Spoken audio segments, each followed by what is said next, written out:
দুর্গাপূজার মণ্ডপ থেকে শুরু হয়েছে নতুন গুঞ্জন। পরিচালক সৃজিত মুখার্জি এবং টলিউডের নতুন প্রজন্মের স্টার সুস্মিতার সম্পর্কের উষ্ণতা এখন আলোচনার কেন্দ্রে। 29 অক্টোবর সৃজিত নিজের ইনস্টাগ্রামে যে ছবিগুলো শেয়ার করেছেন তাতে দেখা যায় দুজনই একে অপরের দিকে প্রেমময় দৃষ্টিতে তাকাচ্ছেন। এই চোখে চোখে কথোপকথন নেটিজেনদের মধ্যে কৌতূহলের ঢেউ তুলেছে। আলোচনার ঝড় উঠলেও সুস্মিতা এই সম্পর্ক নিয়ে দিয়েছেন সরাসরি উত্তর। কলকাতার সংবাদ মাধ্যমে তিনি জানিয়েছেন, আমরা দুজন খুব ভালো বন্ধু, অল্প সময়ের মধ্যে ঘনিষ্ঠ বন্ধু হয়েছি। যারা এসব নিয়ে আলোচনা করছেন তাদের নিয়ে আমার কিছু বলার নেই। সৃজিতের নতুন ছবি লহ গৌরাঙ্গের নাম রেতে সুস্মিতা প্রথমবার তার সঙ্গে কাজ করেছেন। এই কাজের সূত্রেই দুজনের মধ্যে গভীর বন্ধুত্ব গড়ে ওঠে।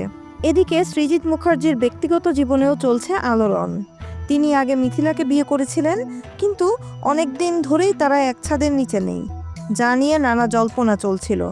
সম্প্রতি এক পডকাস্টে মিথিলাকে এ বিষয়ে জিজ্ঞেস করা হলে তিনি বলেন, এটা তো যারা বলছে তারা বলছে, আমি কিছুই বলবো না। এমন অবস্থায় সুস্মিতার সঙ্গে সৃজিতের ঘনিষ্ঠ বন্ধুত্ব নতুন ধোঁয়াশা সৃষ্টি করেছে। তাদের অনুরাগীরা এখন অধীর আগ্রহে দেখছেন মণ্ডপ থেকে শুরু হওয়া এই সম্পর্কের গল্প কোথায় পৌঁছাবে।